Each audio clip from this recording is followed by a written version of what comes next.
Grab your bolt cutters, Wargamers, because today on the Joy of Wargaming, we're doing a jailbreak. Specifically, Cobalt 15 and his crew of the Blackraven are looking to bust this figure, a missionary from the Church of Discordia, out of the prison in which he's been locked by the Space Dwarves. These guys follow Space Thor, and they are isolationists who don't take too kindly to missionaries messing about their town. Unfortunately for them, Cobalt 15 has discovered that the one man with information on the location of Space Baby, the magic Space Baby, is the missionary that they've locked up. There's a lot of history here. In fact, Cobalt 15 has a long history with both the missionary and the Space Dwarves. He was originally assigned to this colony to protect them, but then he became self-aware and became his own man. All that's mere background. This is a typical meeting engagement.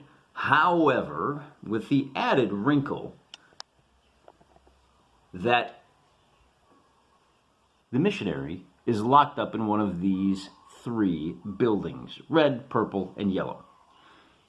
And Cobalt does not know which building it is. So he's going to have to check each building while being hunted down by the Space Dwarves. The one thing that he's got going for himself is that this tech center is imminently hackable. If one of his crew members can hack this, it will reveal the location of the missionary. Alternatively, his crew can simply bang on the door, open the door, and check inside. The first building will be revealed to have the missionary on a chance roll of 2+. The second on a roll of 1+, and if he's not in the first two buildings, obviously he'll be in the third. So let's set the camera up and we'll figure out which sides of the boards each of the two factions is entering from. A couple of brief notes on terrain before we get started. Way off here in the corner, you can see a couple of little swamps. They cannot be hidden behind. They do not block line of sight, but they do block line of movement. Everything else on the table is going to be considered hard cover, meaning you can hide behind it. We've got a hedge over on this side, which costs 3 centimeters of movement to cross. And then down here, we've got a couple of impassable cliffs with a few little valleys between them. In addition, we have, I believe, as I already mentioned, this is a data center that the Blackraven crew can hack to find out which of these three buildings contains our quantum missionary. I'm going to leave him in the center of the table for now. We'll find out which building he is in through the course of play. In the meantime, there's a little bit of business we need to take care of. This dwarf has a sidekick, old Iron Frodome, who is a defensive bot with scanners. Very helpful if he's there. He's going to make a chance check, and if he gets 2 successes, then old Frodome comes in. With 1 success, he does not. So we'll leave him deactivated right over there. It's sleepy time for old Frodome. To determine which edge of the board a fella comes in Void Pirates, we do an opposed leadership check. That means 6 for Cobalt 15 and 4 for the dwarves. And whoever gets the most successes. So that's going to be 2, 3, 4, and 2, 4, 6, 7. And of course, because that data center is going to help them avoid an awful lot of searching, Cobalt is going to select this side. In the stand-up fight for Void Pirates, once you've chosen your board edge, I should point out, the standard rules call for a 2 foot by 2 foot board. I'm using a board that is more like 2 by 2.5. I don't care. I'm allowed to do it. You play up to 10 centimeters from his table edge. Piece of cake. So I'll deploy the guys, figure out where the best camera angle is to get started, and then we'll fire off. Nothing too surprising. Cobalt's going to start off in this corner. He's got his big shooter here. His techie is going to be helping Gimpy along from over here. On the opposite side, the dwarves have set up Bombursa with his big dang gun over on your left. Their leader, Thorin Lightspeed Shield, is in the middle. And way over there behind the tree is Glowin.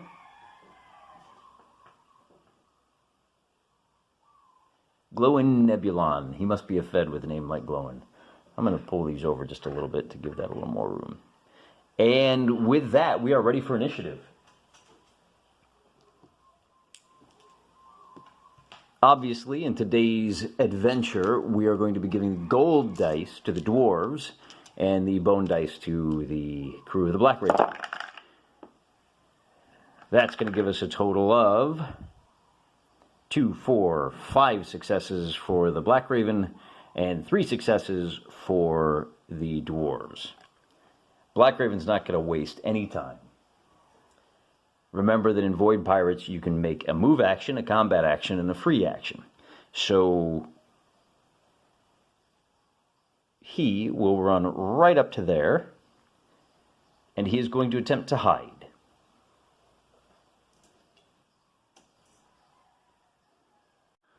So I take that back in 2 ways. When you hide, you just hide. However, if you charge or run, you're running flat out. You don't have time to stop and think about what you're doing, so you cannot hide. Dwarf's turn.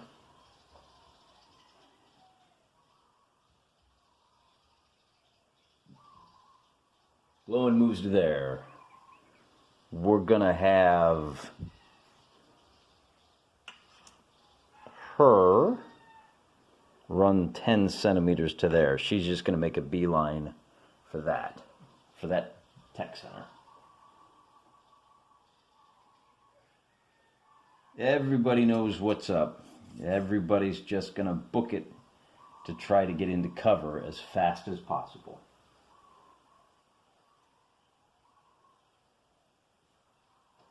I don't think we have any lines of sight for anybody. Unfortunately, old Gimpy down here can only move 7, even on his best day. I think that's it for turn 1. Everybody ran, so nobody can do anything else. Moving on to turn 2.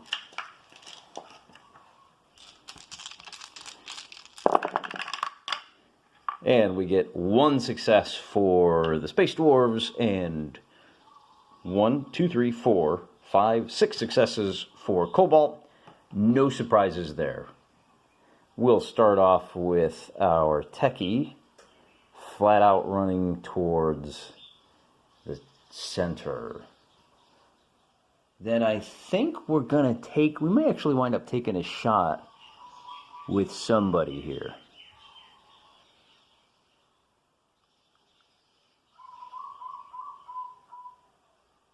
If he moves 6 centimeters to there, he does have a clear line of sight. You'll have to forgive my lisp. He's got a clear line of sight to Cobalt 15, and yeah, why don't we go ahead? Let's take a shot with him. He's got 6 dice with 3 rerolls. That's going to be an opposed action. And he is opposed by Cobalt, who's got just 4 dice. Ah, maybe he does, maybe he doesn't, maybe he doesn't. My ruler is 40 centimeters long, so because we're beyond 30, that's going to be an issue. We are at a total of 63 centimeters, which is actually out of range. Now, these guys being professionals, they are allowed to pre-measure, so instead of, you know, he was right there, right? So instead of doing that, he's just going to go ahead and run across the street to there. And Cobalt is going to do likewise. He really wants to get across the street and into cover. He'll move straight up over here. We'll bring Thorin over this way. And old Gimpy is going to run up to here. The idea here being that he can at least check that building out if that is where our slug missionary is located. 1, 2, 3, who else needs to move? Ah, here we go. Our big shootist over here is also going to run up to there. Everybody's trying to stay in cover as best they can this time around. Let me check some lines of sight here. Yeah, our military brat does not have much he can do. So that's it for turn 2. I think things are going to start getting hot and heavy here in this next turn. Let's see who gets to go hot and heavy first, shall we? 2, 4, 6, 7, 8 successes. Wait, I've got the wrong number of dice in there. Let's put the right number of dice. Seems like a waste of a perfectly good roll. Sorry, Space Dwarves. 2, 4, 5, 6 successes for the Dwarves. And 2, 4, 6 successes for the Blackraven. Oh, I rolled 1 extra die. So we're going to give the benefit of the doubt to Cobalt 15, naturally. This time, our techie is going to move up to the data console, and she can use her scanning prowess to try and hack their system and find exactly which building our boy is in. Now, she has a... Marion has a scanner and... Oh, she has a defensive boost, so... We're going to give her 4 dice to try and beat a toughness number of 3. That's only 1. That's not going to do it. She can check again next turn. But in the meantime, that's all she can do this time round.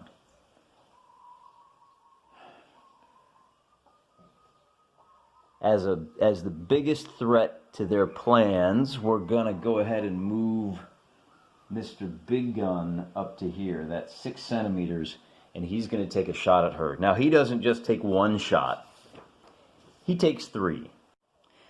The range on this shot is going to be beyond 30 centimeters. So she gets an extra defensive dice in addition to the 1 because she's behind cover. So it's going to be a 6 dice versus 6 dice. However, old Bombursa Minor gets 3 rerolls because he is lighting her up with essentially what amounts to a squad automatic weapon. And he gets to reroll these 3 dice before we count them up. And he is sitting on 1, 2, 3, 4, 5. She is sitting on 1, 2, 3, 4.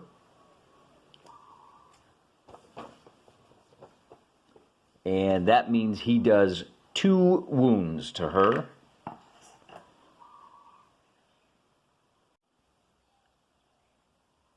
Which leaves her with just 1 more vitality. Initiative kicks over to her buddies, and Gimpy's going to run up. On his next turn, he'll be able to check in that building whether or not she hacks.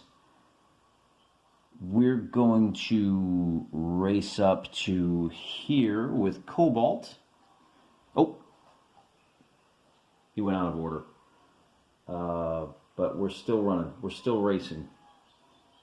He's going to move to there. Cobalt then takes his proper turn order. And this old boy can come up to there. And he's got a shot at nobody. She is completely blocked by this tower. In fact, she might be completely blocked. Nope, she's not entirely blocked by him. So we did everything right there. And I think that's... Oh, nope, we're missing 1 more guy. Good old Lieutenant Dane is going to slide on up to here. That's 6 centimeters. And now he does have a shot at the leader of the Space Dwarves. Dane there is a shooter.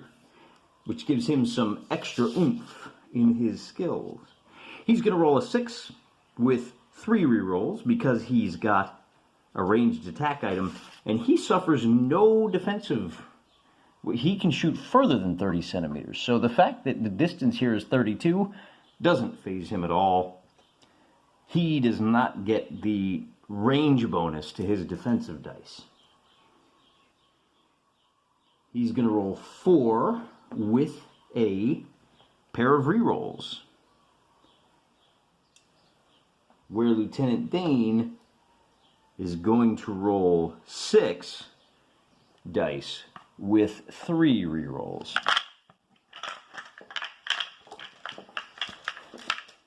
So here is our, this is rolling right here on the table. Should be a little quieter than rolling on the foam core. Yeah, sorry about that in the last battle video. And what do we got? And remember that he gets 2 rerolls, so we're going to reroll, you know what, let's just go ahead and reroll one of them with nothing. Okay, so that's 3 for the Space Dwarf, and we're going to reroll 2 dice, getting 1 more. So 3 for the Dwarf, 2, 3, 4, 5, 6. The difference is 3, and he becomes knocked out. So down he goes. And that is the end of the turn. Next turn's initiative.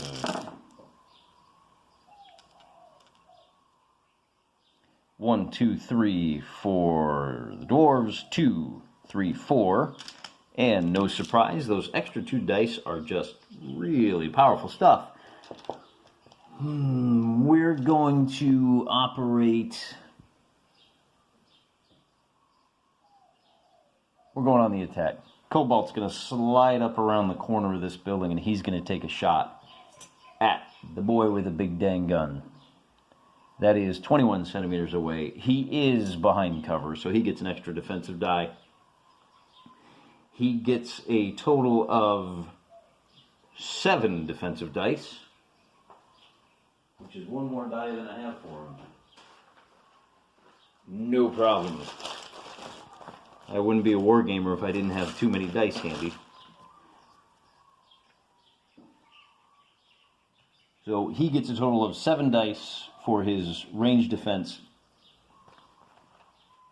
but he doesn't have any rerolls. On the other side, Cobalt only gets 4 dice for his attack, but he gets 2 rerolls. Why does he get 2 rerolls?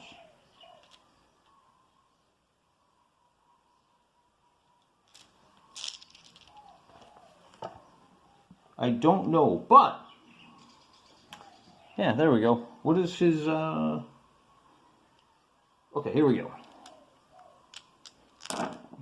Yeah, we'll just roll it and see what happens. Defensively, we've got 1, 2, 3, 4, 5, and offensively we've only got 2 hits, so the attack there falls on nothing. Do we have any possibility? No. We got 2 rerolls here. We'll go ahead and reroll them both, just see what happens. 1 more point's not going to do any good. So the man with the big dang gun has survived to fight another half turn, and he's going to take another shot, but he's not going to use his big dang gun. Instead, he is going to light up. He's psychic. Instead of shooting at the metal man, oh, he can't.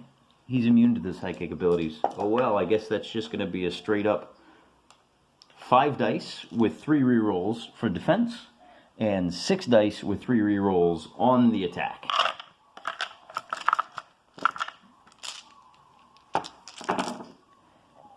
For defense, we get a total of 5. On the attack, we start off with just 1 in the initial, but we do have 3 more rerolls. So just 2 hits altogether. So again, so they're trading shots back and forth. And it's time for good old Marion to make her second check, looking to discover where that space slug is. And this time she gets a total of 5 successes, which is more than enough. So she now knows which building he is in. We do not, but we have an easy way to find out. On a 1 or a 2, he's here. On a 3 or a 4, he's here. And a 5 or a 6, he's there. 4. So, whoops. He is in this building here. That changes things a little bit, doesn't it?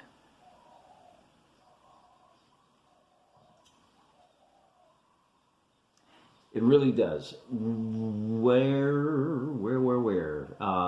He is going to move 6 centimeters to there. No, he doesn't quite have enough movement. He doesn't have quite enough movement to get to the corner and take a shot at anyone. So he's going to hold off. And he's going to wait and see what he can do next turn.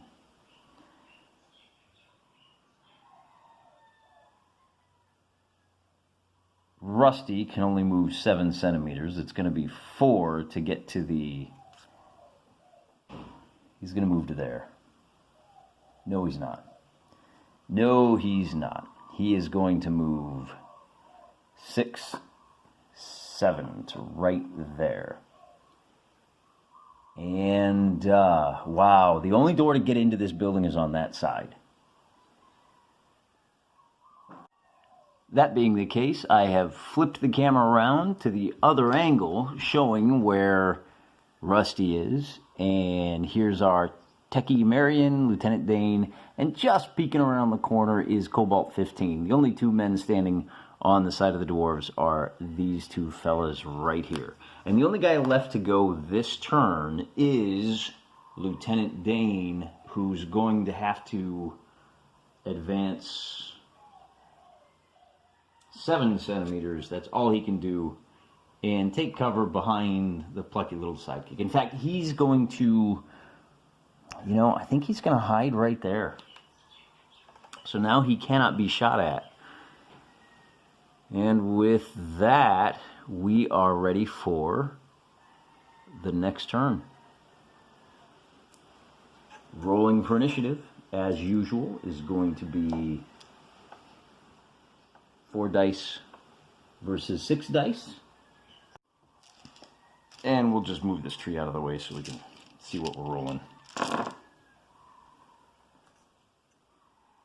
Sliding these up, you can see we've got 1, 2, 3 successes and 1, 2, 3 successes. Ties go to the gentleman with the rolling the greater number of dice. Okay, so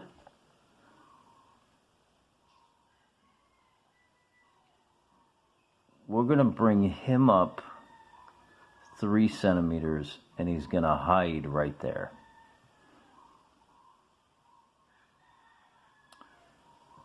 We're going to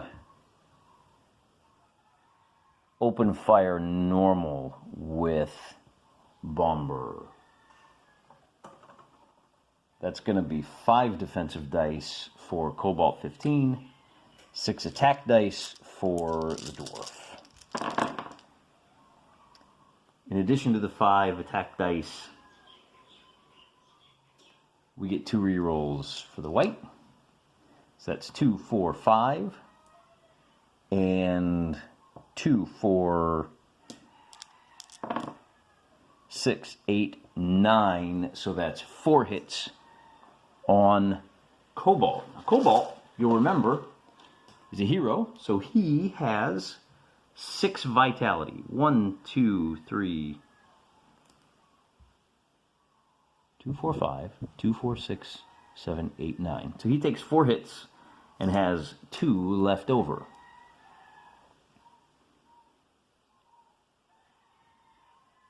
That might have been the worst possible building for the Slug Missionary to be in, at least for the crew. Be that as it may, Cobalt gets an opportunity to return fire, and he only gets 4 dice. You know what I forgot? No, I didn't forget anything. I'm doing great. I'm playing this game strictly by the book. No mistakes at all. That's going to be 4 attack dice for Cobalt 15 with 2 rerolls. And it's going to be 7 defensive dice for the man with the big dang gun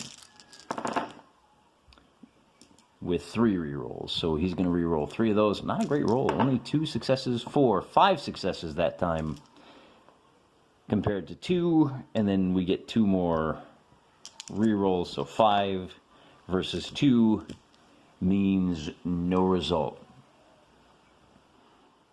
I think we see what has to happen there. Marion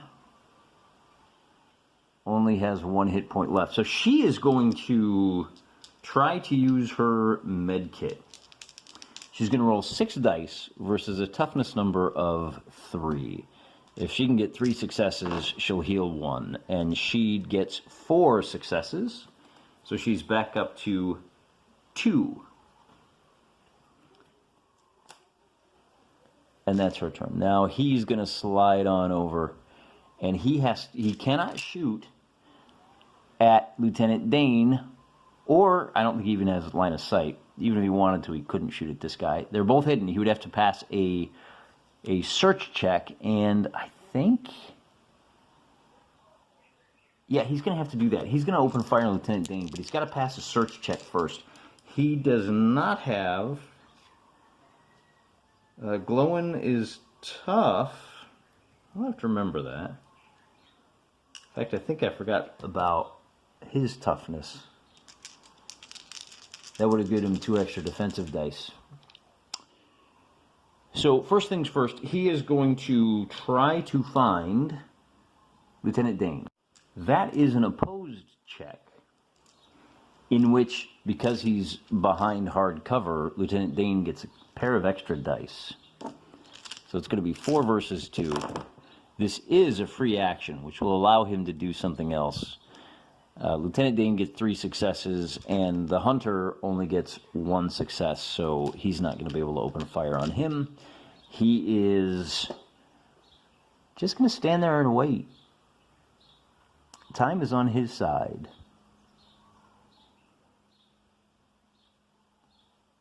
Lieutenant Dane,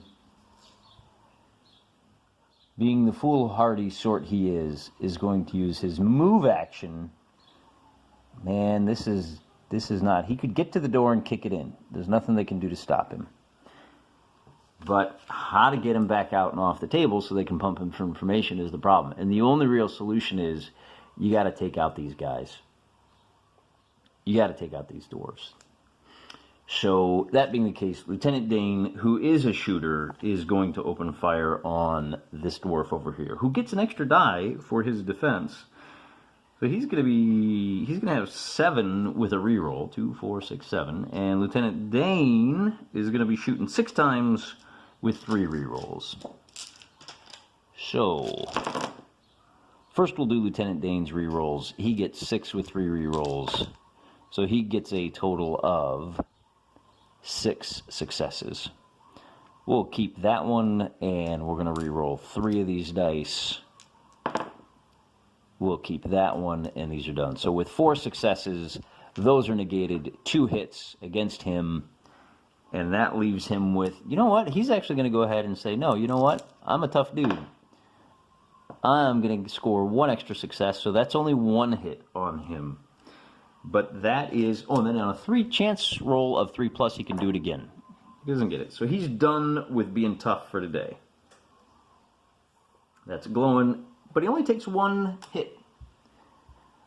So I think that's a good call on his part. And now Lieutenant Dane is no longer hidden. And that is the end of the turn. So let's make another initiative check. A lot of 6s that time. Those guys are really pushing themselves hard. 2 successes for... 3 successes and 4 successes. So this time, the dwarves get to go first. And we'll start with our big boy over here, who's tempted to maybe fire 3 shots with his big dang gun. His enemies are doing a great job staying out of sight.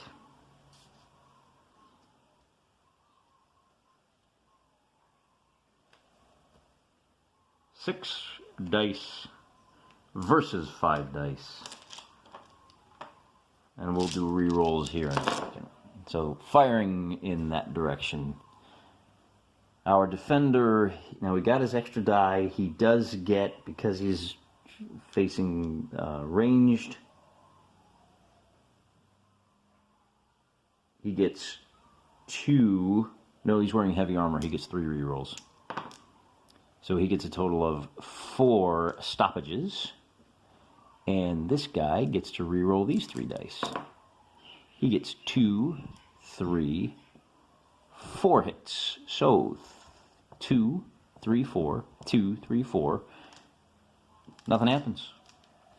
Which is too bad for him, because Cobalt is not going to put up with this any longer. They are shooting and shooting. He's going to race up to here. 10 centimeters. He's given up. He's going to go ahead and engage this guy in melee and see what happens. In the meantime, he now has a shot, and in fact, he's not going to take a shot. He's going to use his Mind Blast. He gets, that's a 2 with 2 rerolls versus 4. Now he gets no armor, no cover, nothing. So we'll see what we got. We got no hits, but he does get 2 rerolls. And no hits, so that is to no effect. That was the right call, it just wasn't meant to be. Lieutenant Dane fights off the effects of the psionic attack and responds with a little attack of his own. Lieutenant Dane gets 3 rerolls. And the guy he's shooting at gets 3 rerolls.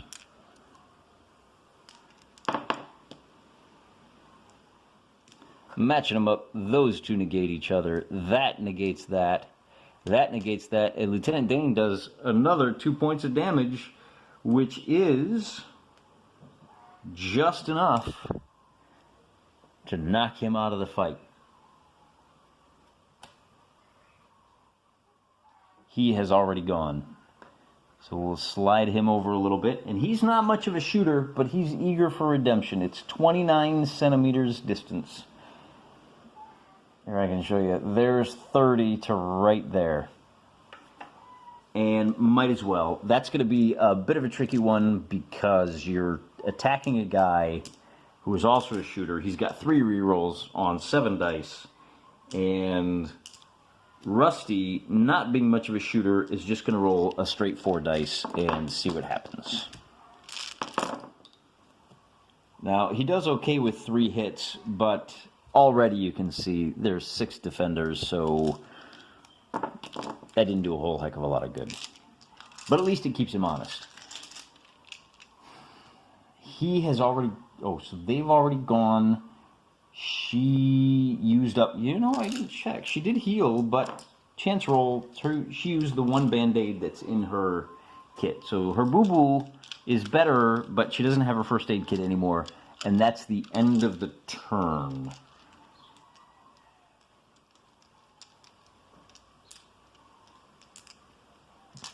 Initiative. And it's just a question of seeing how much damage this dwarf can do before the crew of the Blackraven gets their way. Obviously, Blackraven gets to go first, and obviously he's still a little too far away, so he's going to draw fire. He's going to move up to here. He's still in cover, and he's going to take a shot. It's a bit of a long shot, but you might as well. You got to try. 1 big shot. And we get 3 rerolls on each side, so we'll reroll these 3 dice. Get rid of the failures, so 4 hits. And we've got 2 for... We're already done. He's already safe. He is going to respond in kind, and that's going to be 6 dice versus 5 dice. What do you got there, Bombursa Minor? Not a great roll. 2 hits. It's a good thing you get 3 rerolls. 4, 5 hits.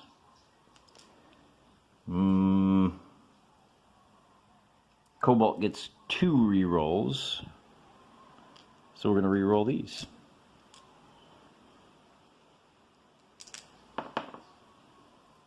And that's going to be 2, 3, 4, 5, 6 saves.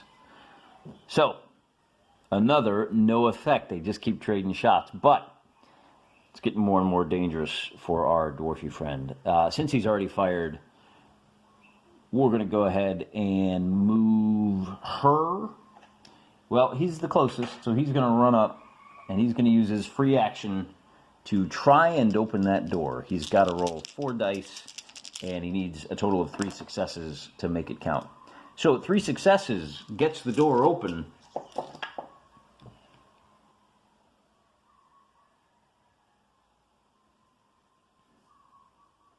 And recovers her boy. Now it's all about getting out of here in one piece. Checking for initiative.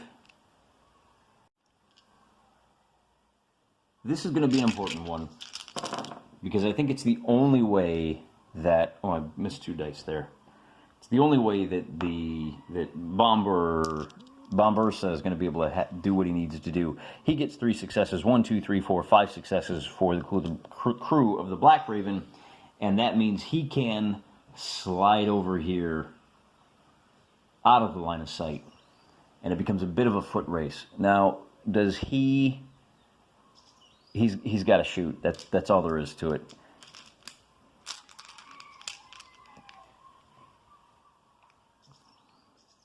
Does he?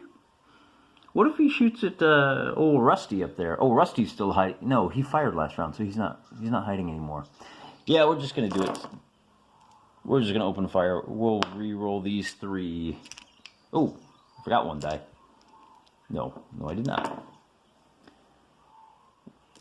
4 hits on 4 saves with a couple of re-rolls.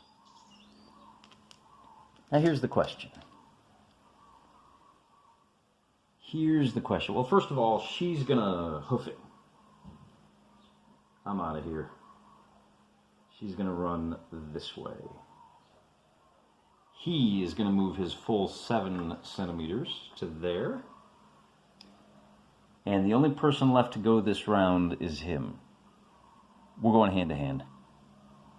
He's only got 2 vitality left, but I think he's got a much better shot at knocking that dwarf down. He says, "You and I have a long history, buddy. I've been waiting a long time for this one."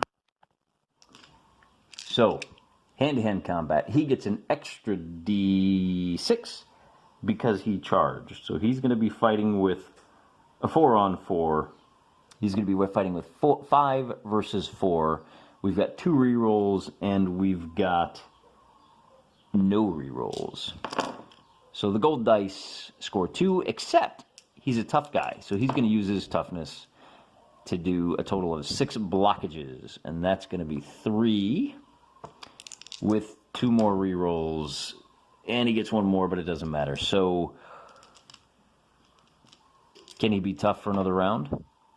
With only 1 success, he can't. He's done with his extra bonus dice for defense.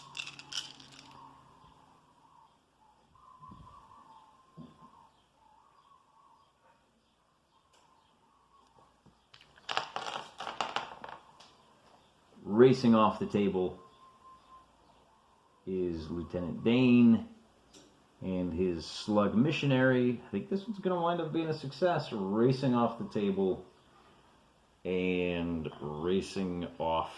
hobbling off the table.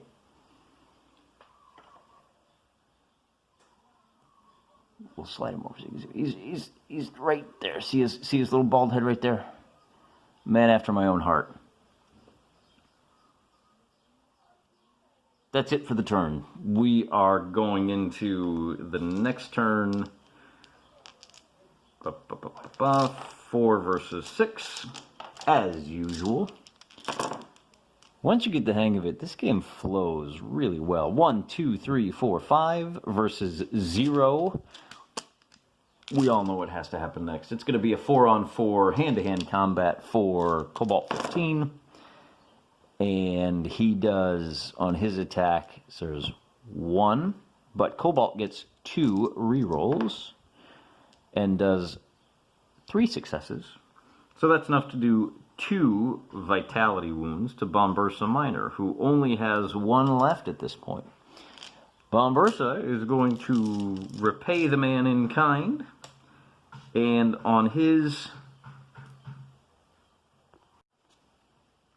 attack, he gets 1 reroll. Cobalt gets 3. So here's the 1 reroll for a total of 1 success. And Cobalt gets 3 successes, so nothing happens down there. And then we are once again off to the races. 7 centimeters for Gimpy, 10 centimeters, and 10 centimeters.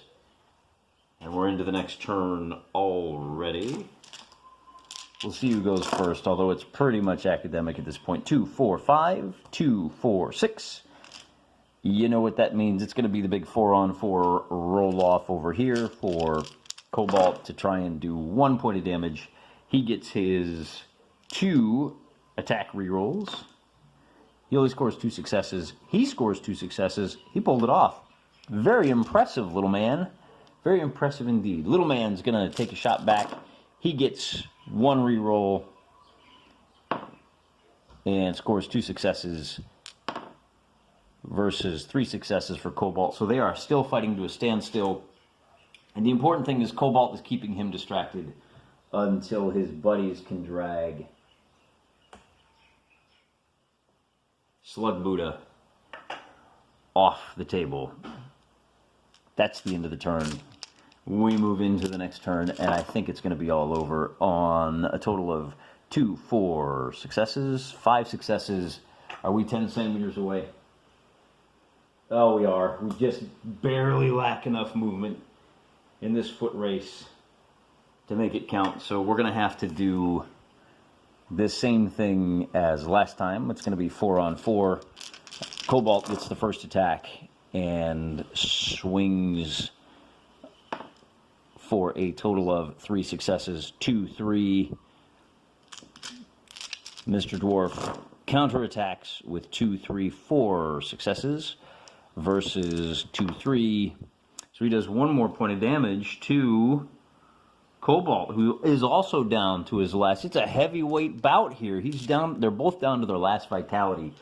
But with this being the last turn for sure, with 1 success, it's going to be Cobalt 15. And he gets off the table, and we're done. Scenario ends. And he does not have to take any injury checks.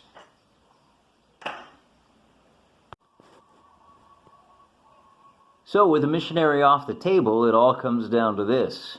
Hey, you fat bastard, I know you know where the magic alien baby is. Tell me what you know. To resolve this inquisition, what we're going to do is roll a d6. Roll a 4, 5, or a 6, and you get a lead. On a 7, you achieve a milestone. Hey, look at that. We now get a +1 to every subsequent check. So if I roll a 6 after the next successful mission, we'll have hit our milestone, which is a major breakthrough in the search. Second milestone will provide the location of the final mission. So that's it. He gives up the goods. What are the goods? I don't know. That's enough for one day. We're going to run through our post-battle sequence and our interlude number 2 in a separate video coming in a couple of days. I hope you enjoyed this second adventure of the Starship Blackraven. This time set in a little bit different setting, and I don't know what the next one will be. It could be pure wilderness, could be a major city. We'll have to wait and see at the next interlude.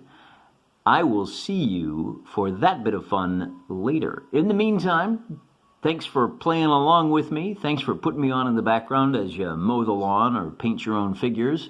And hopefully I have helped inspire you to give either Void Pirates or 5 Parsecs from Home a look.